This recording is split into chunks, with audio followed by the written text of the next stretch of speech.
Okay, so today I am going to explain you how conditional statements work. I can take an input, two numbers. I explained in my last video that how to take inputs from the user. Number one, in Python when we make variables, there are some rules. We can't make them like this, it would give error. The variable can't start with a number one. Watch, that's giving error. And they can't contain special characters. You could watch num equals when I would e. Now if I hand it, you could watch it's giving errors. Invalid syntax. Why? Because variables can't contain add. And if I just remove it, so all error are gone. The variables can't contain star, add, and hash, brackets, all these symbols which I'm going to type.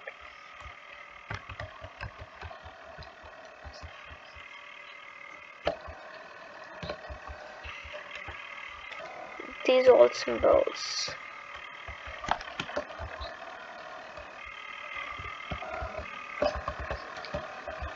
These characters, it will give errors if you use them. So you could take a screenshot of them, and if I want to create a variable like number one, so I can't leave the space between so I could use _1, which is a right format, and I can use,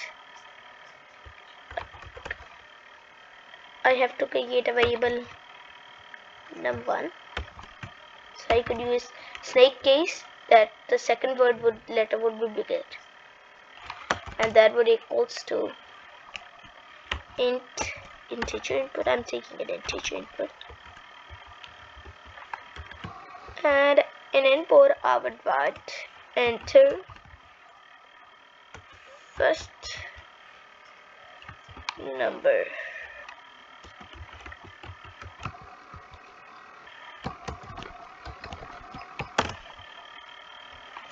and num2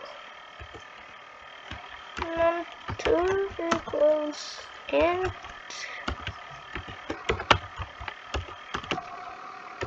num2 equals mailboard second number. I'm making a calculator based on some operations. Instead that I would take an input choice equals input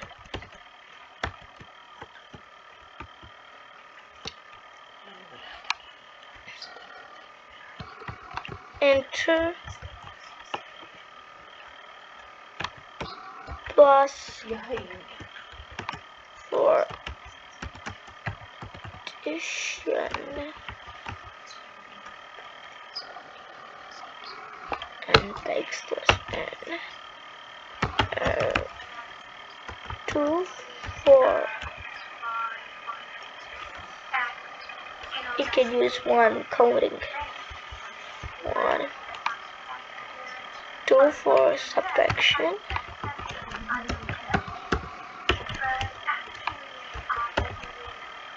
and then backslash 3 for multiplication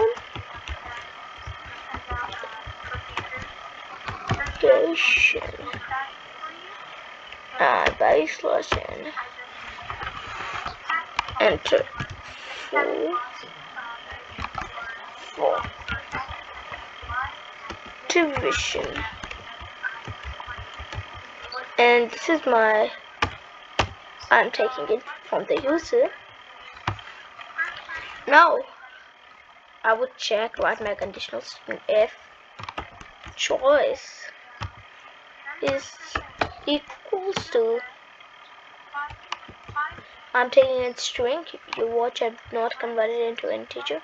I could also do it in integer, or take the input, keep the input in the string.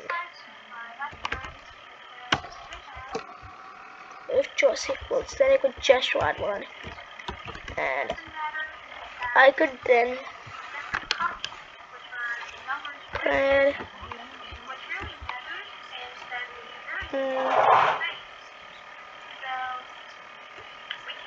this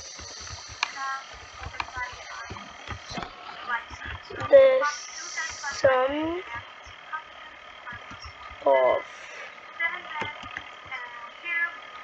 no, instead of using commas we could use an f, write f before the string, and now anything I write in these brackets would be another data type.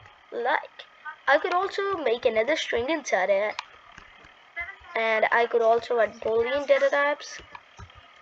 You are watching, I can now also write variable names.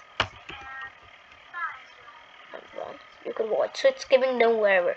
But if I remove these curly braces, so you are watching, it's highlighting, it says string, but when I add the color braces, so it knows that it's a variable because of this f function. It tells it that anything inside these curly brackets would be a variable, and then instead of writing these long type of combos and that type of things, I could just write this f string. So I can write the num1 and the sum of num1 plus num2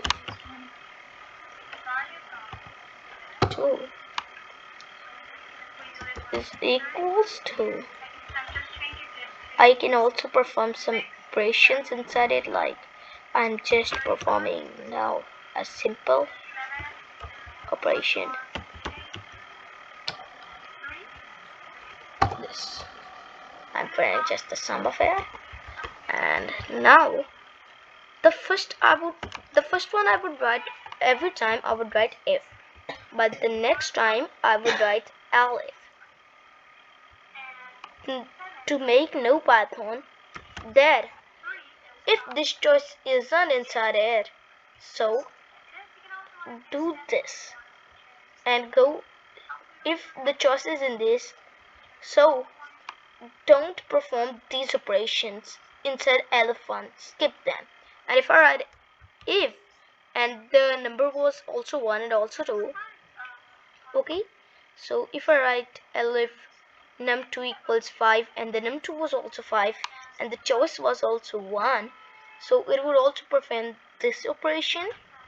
It would also print the sum of this, and it would also print this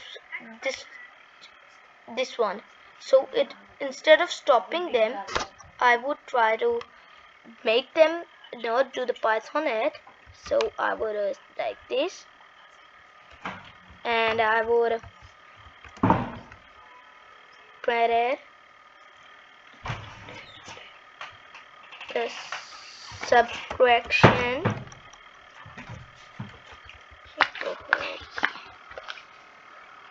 the subtraction of num1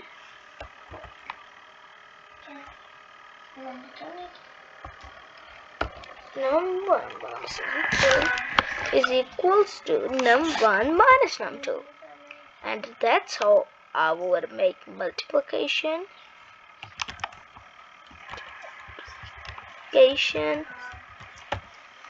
and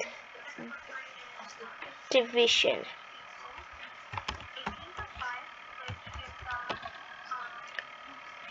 Num1 divided. I would also explain how to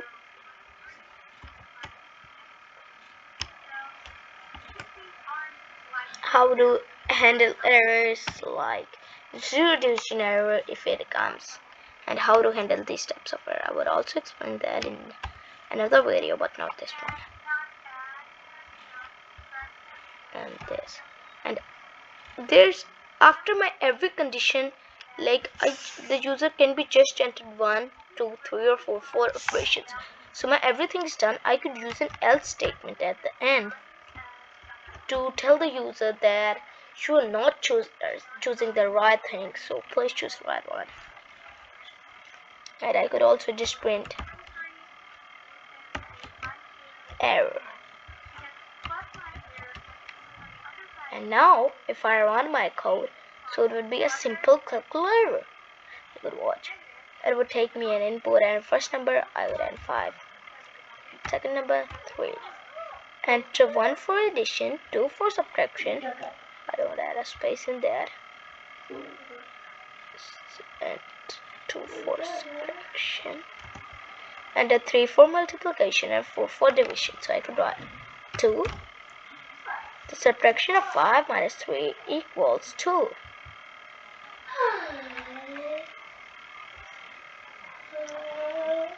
I could just even print